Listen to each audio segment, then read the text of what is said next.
네, 안녕하세요. 이번 시간에는 조선업 특성에 따른 임금 체계 개편 필요성 및 방향성에 대해서 같이 보도록 하겠습니다.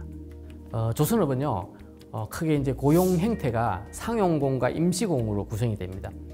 상용공 보통 본공이라고 부르고요, 쉽게 말하면 정규직이라고 보시면 됩니다. 대신에 임시공은요, 물량팀도 존재를 하고요, 또 단기 계약으로도 존재를 합니다. 특히 조선업에 이제 5대 대행 조선소가 있고요. 그 밑에 중견 소행 조선사가 있는데, 중견 소행 조선소의 협력 업체인 경우는요, 상용공, 쉽게 정규직이죠. 정규직 비중이 굉장히 낮습니다. 네, 그래서 되게 대행 조선소의 협력 업체는 상용공 비중이 높고요.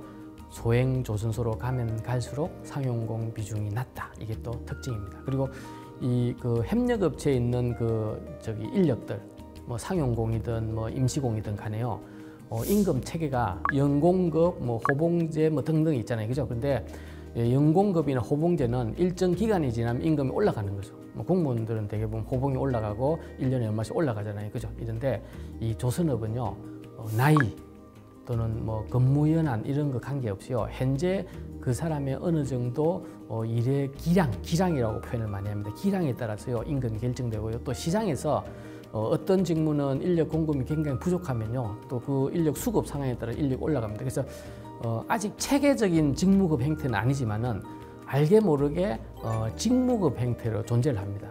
조선업의 각 직무별로 이 임금이 나이라든지 경력에 따라서 많이 올라가는 게 아니라 그 직무의 특성에 따라서요, 어렵고 힘들고 그러면 임금이 올라갑니다. 물론 이제 단순 직무인데 힘만 든다고 올라가는 게, 그래서 이게 직무급 특성이 존재합니다. 임금 형태를 볼게요. 상용공 임금 형태 보면요, 기본적으로 기본급 수당, 상여 인센티브가 있는데, 요것도 이제 5대 조선소 협력사하고요, 또 중형 소행 조선소 협력사가 또 틀립니다. 5대 조선소 협력사 같으면요, 인센티브도 줍니다. 성과급도 주는데, 또 중형 조선소나 소행 조선사 같으면요, 인센티브는 거의 없다고 보시면 됩니다. 그리고 다시 한번 이제 임금 구성을 보시면요, 기본급은요, 보통 우리가 일반 회사에 다니면 월급을 받잖아요, 그죠?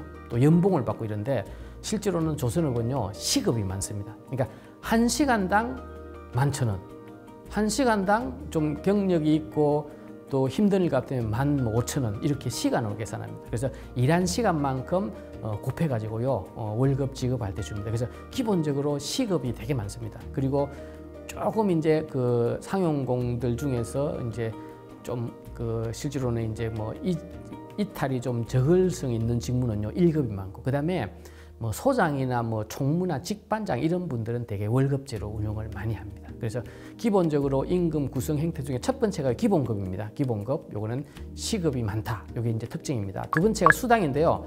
수당은 법적 수당이죠. 우리가 야근을 하면 야근 수당을 줘야 되고, 시간의 수당, 우리가 1.5배 곱해주는 거죠. 그 다음에 이제 아까 직반장이나 소장 같은 직책 수당이 되고, 또 조선업의 근로자들이 근로 환경이 힘들다 보니까요, 결근을 많이 합니다. 그래서 이제 결근을 하지 말고 만근을 하도록 유도하기 위해서 실제로는 한 달 동안 근무일에 다 출근하면요, 만근 수당도 줍니다. 상여는요, 이게 복리후생비입니다. 그래서 여름에 여름 휴가비, 적게는 몇십만 원, 1, 20만 원 주고요, 많게는 또 한 4, 50만 원, 그렇게 많이 주는 건 아닙니다. 그 다음에 명절 휴가비는 추석 때 설에 줍니다. 요까지가요, 기본적으로 조선업 협력사인 경우에는요, 임금 구성에 다 들어간 항목입니다. 아까도 말씀드렸지만은 큰 조선소의 협력사인 경우에는요, 이 성과급도 줍니다. 그걸 이제 경영 지원 성과급 또는 이제 목표 달성 성과급 등으로 주어집니다. 자, 기본급부터 볼게요. 조선업에 처음에 이제 인력을 총무라든지 소장이 이제 소개해가지고 용접 인력을 채용합니다. 그러면 그 용접 인력과 인터뷰를 하는 거죠. 되게 소장님이나 필요하면 이제 또 대표도 하지만 소장님이 인터뷰해가지고 실제로 근무 경력이나 간단한 테스트도 해봅니다. 해보고 정말 기량이 뛰어나다 그러면 시급 13,000원 이렇게 주고요. 아주 초보다 그럼 시급 10,000원 주고 이렇게 하는 거죠. 그죠? 그래서 이 공종별로 시장에 형성된 시급 수준이 있습니다. 공종별로요, 또는 공종 내 직무별로 형성된 시급이 존재를 한다고 보시면 됩니다. 물론 이 시급은요, 5대 조선 협력사, 중행 조선 협력사보다 조금 차이는 있다고 보시면 됩니다. 그리고 기량을 고려해 가지고 이 시급이 차등되는데요.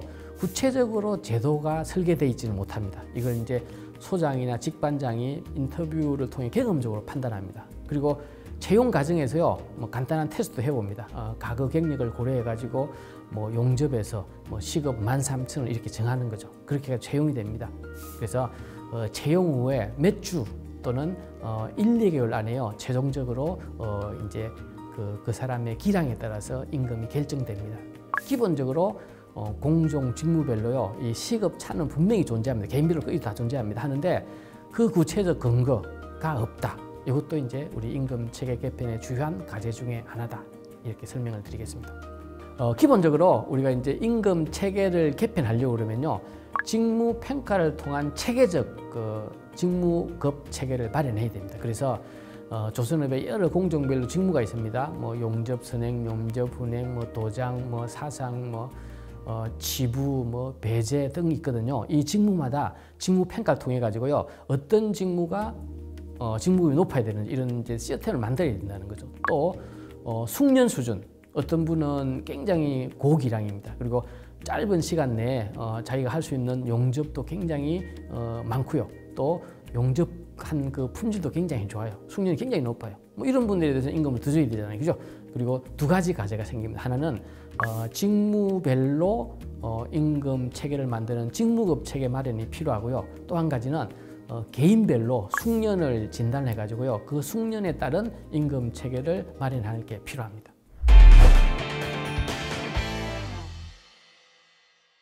임금 체계 개선 표준 모델란, 이 개발 프로세스 또는 방향성 이런 부분을 설명을 드리도록 하겠습니다. 기본적으로 그 조선업 임금 체계 개선 그 표준 모델안은요, 제일 첫 번째가 조선업에 계시던 이해관계자를 뭐 인터뷰를 하는 거죠. 예를 들어서 뭐 협력업체면요, 협력업체 대표도 계시고 또 소장도 계십니다. 그 소장 밑에 이제 각 직무별로요, 직반장도 있거든요. 또 총무도 계시고, 총무가 또 전체를 총괄합니다. 그래서 이런 분들하고요, 깊이 있는 인터뷰를 통해 가지고요, 지금 현재 임금 체계 또는 실제로 채용해 가지고 임금 결정할 때 임금 결정하는 프로세스, 또 이런 부분을 다 이해를 해야 됩니다. 두 번째가 공종별 직무, 공종 안에 직무가 있습니다. 그 공종별 직무별로요, 직무 분석도 하고요, 직무 프로파일도 만들고, 또 숙련 등급 보통 4단계로 많이 구성합니다. 제일 초보자는 레벨 1, 또 2, 3년 되면 레벨 2, 4, 5년 되면 레벨 3, 뭐 7, 8년 되면 레벨 4 이렇게 올라가는데, 물론 이제 이 기간은 어느 정도 숙련이 있는 사람이고, 뭐 기간이 지나도 숙련이 안 올라간 사람도 있거든요, 그죠? 하여튼 이런 숙련 등급 기준 개발도 필요합니다. 그래서 구체적으로는요, 직무 평가 모델을 개발하고 실제로 직무 평가를 해야 됩니다. 그럼 직무 평가는 현장에 계시는 뭐 소장님이나 직반장들이 하는 게 맞죠. 그 다음에 현재 임금 데이터, 현재 협력업체 직원이 100명이다, 70명이다. 그럼 그 70명의 어떤 시급 수준, 거기에는 분명히 경험적으로 기량이 고려돼 가지고 차등이 주어졌을 거거든요. 그런 임금 데이터를 수집해가 분석해야 됩니다. 이런 과정을 통해 가지고 체계적인 임금 모델, 임금 체계 개선안이 개발되어야 하는 겁니다. 자, 임금 체계 개선 전략적 목표 방향성은요, 기본적으로 조선업의 숙련 기술 유지가 정말 필요합니다. 이게 축적돼야 되고, 지금 안타까운 거는 후계자, 쉽게 말하면 청년층이 진입이 안 되고요, 어쩔 수 없이 외국인이 들어오잖아요, 그죠? 그럼 외국인들이 한때 인력을 전수하는 것도 또 우리의 어떤 기술 유출도 문제가 되기 때문에 저 부분도 정책적으로 고민거리 중에 하나입니다. 그래서 기본적인 거는요, 이 임금 체계 개선할 목표가요, 숙련 기술을 유지하고 축적하기 위한 겁니다. 또 내국인 숙련근을요, 다른 업종으로 가지 않도록 안정적으로 조선업 내 고용을 유지하기 위한 그게 목적이라고 보시면 되겠습니다. 크게 이제 임금 체계를 개선하는 이제 전략적 방향은요, 첫 번째는요, 직무별로 숙련 등급별로 합리적 임금 체계를 설계하는 겁니다. 또 내국인 고용 필수 직무, 예를 들어서 아주 고기량이 필요한 직무는요, 외국인에 맡길 수가 없거든요. 그래서 내국인 어떤 이런 고용 필수 직무도 선정을 해야 됩니다. 또 공종 안에 있는 직무별로요, 직무 분류도 다 합니다. 그리고 그 개별 직무마다요 직무조사, 직무분석을 통합니다. 이런 과정을 통해 가지고 임금 체계 설계하는 게 전략 1입니다.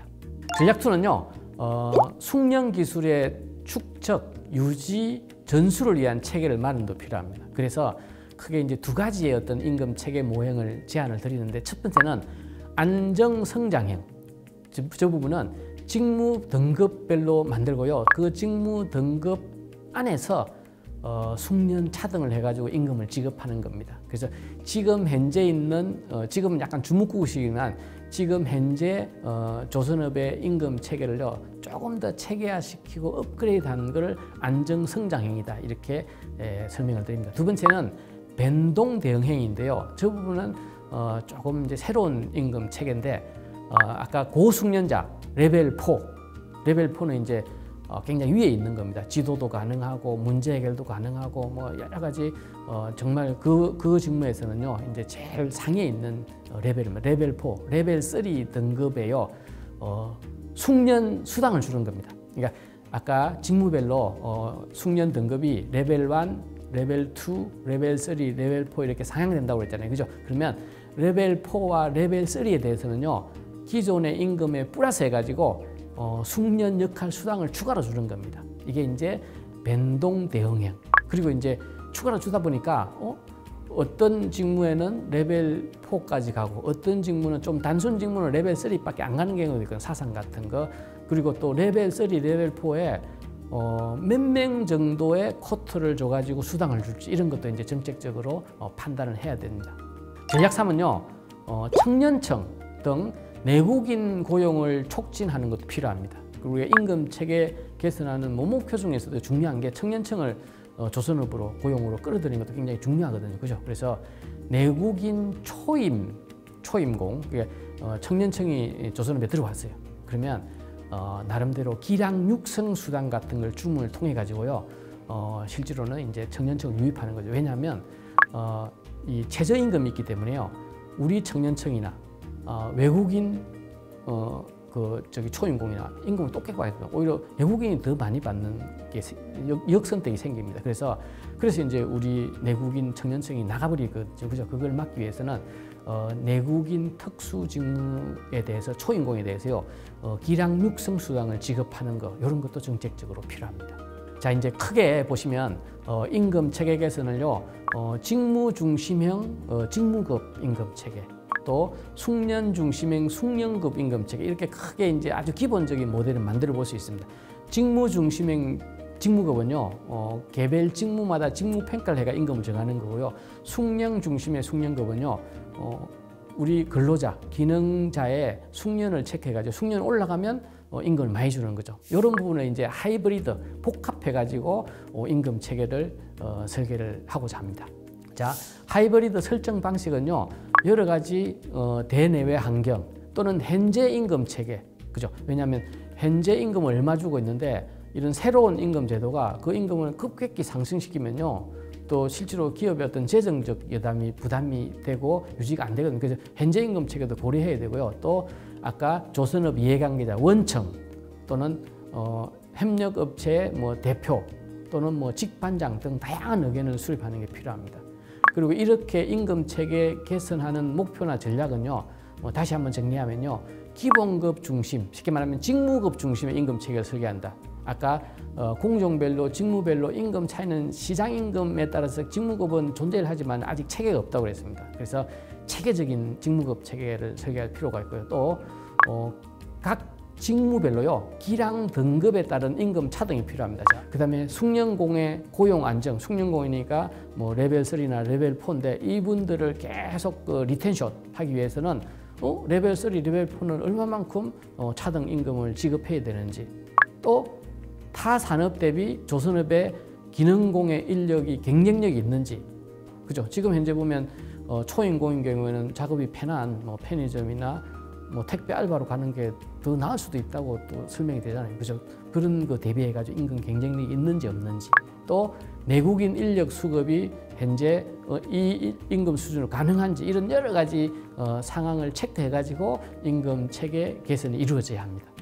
자, 하이브리드식 적용 모델을 보면 직무가 얼마나 지식이 많이 필요하고 또 직무에 숙달하는데 어느 정도 시간이 걸리고 직무를 하는데 정신적으로 굉장히 힘든 상황도 있습니다. 아주 도면을 열심히 보고 그다음에 개척을 해야 되는 거 대신에 정신적 노력보다는 육체적 환경이 굉장히 필요합니다. 글라이딩 같은 거 막 그 용접하고 나서 갈아야 되거든요. 힘을 엄청나게 써야 됩니다. 이런 직무의 특성에 따라서 직무를 평가가 임금을 정합니다. 이게 직무 중심의 임금 체계고요.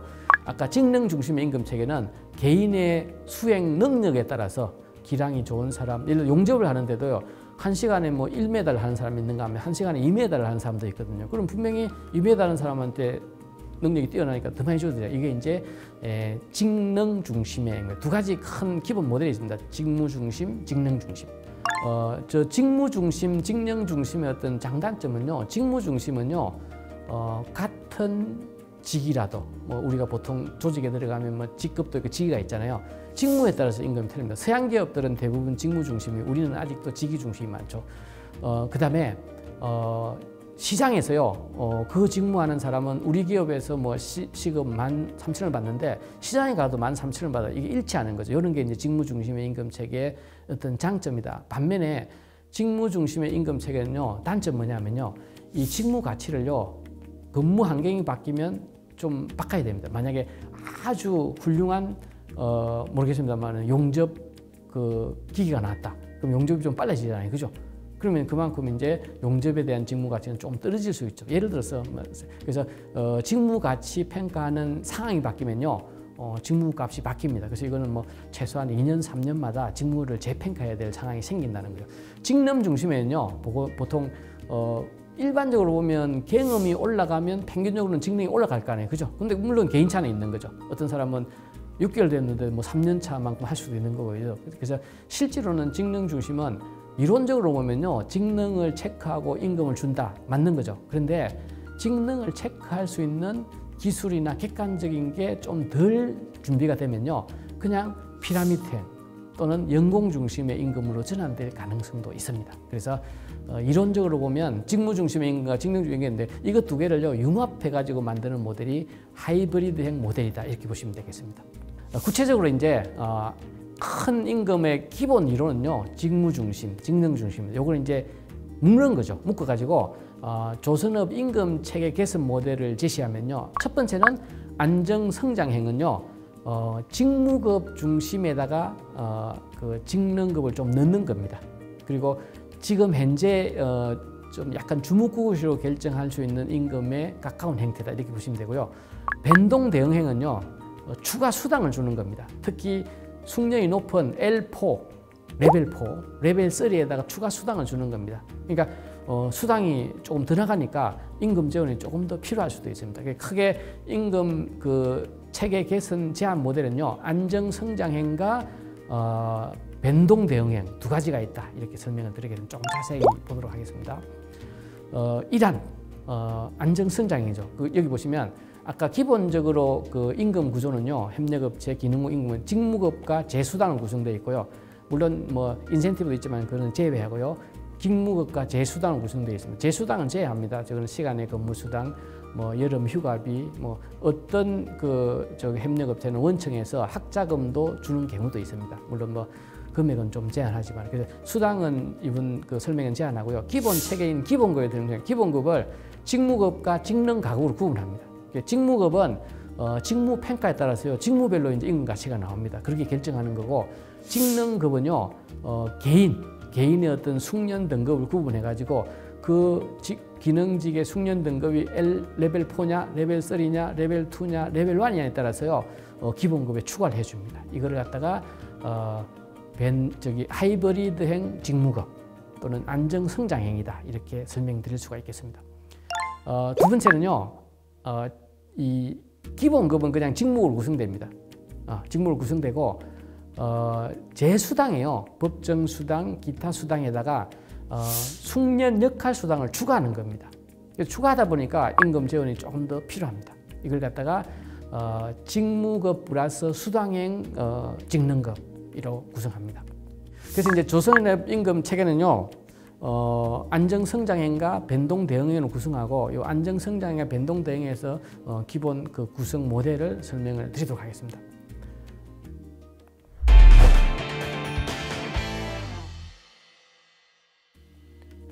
기본적으로 이 임금 체계를 바꿀 때는요, 지금 현재 임금 수준, 데이터 분석, 또 재원 추가적으로 임금이 조금 더 들어갈 수가 있잖아요, 그죠?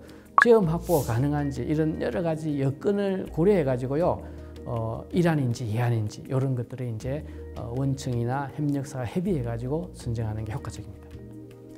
또 내외부 환경 진단 요소를 고려하는데요, 수주 물량의 변동성, 재원의 확보 안정성, 예를 들어서 수주 물량이 앞으로 늘어나겠다, 또는 기성금 등, 기성금은 이제 원청에서 이제 주는 걸 말하거든요. 기성금 등 재원 확보가 안정하다. 그러면 임금 재원을 좀 확보할 수 있잖아요, 그죠? 그래서 그러면 이제 이한도 가능할 수도 있고요. 또 상용공의 고용 안정을 위해서 필요한 임금 형태가 일환인지 이환인지 이런 것도 고려해 볼 필요가 있겠습니다. 체크리스트를 한번 볼게요. 체크리스트 한번 보면 요거는 이제 원청사 기준입니다. 원청사 기준. 요거는 이제 10개 항목으로 구성되어 있고요. 한 항목당 1점부터 5점까지 주어집니다. 총점이 한 35점 이상의 경우에는요, 일환, 안정성장형 임금 체계를 선택할 것이다. 다음은 사내 협력사 임금 체계 개선 체크리스트를 설명을 드리도록 하겠습니다. 역시 신문화로 구성되어 있고요. 사내 협력사 관점에서 이 체크리스트를 10문항을 읽으시고 일정 점수 이상이 되면 일환, 일정 점수 미만인 경우에는 이환, 이렇게 선정하실 수가 있겠습니다. 이번 시간에는 조선업 특성에 따른 임금 체계 개편 방식 또는 적합한 진단 방법 또는 두 개의 어떤 임금 체계 개선안 이런 부분에 대해서 설명을 드렸습니다. 감사합니다.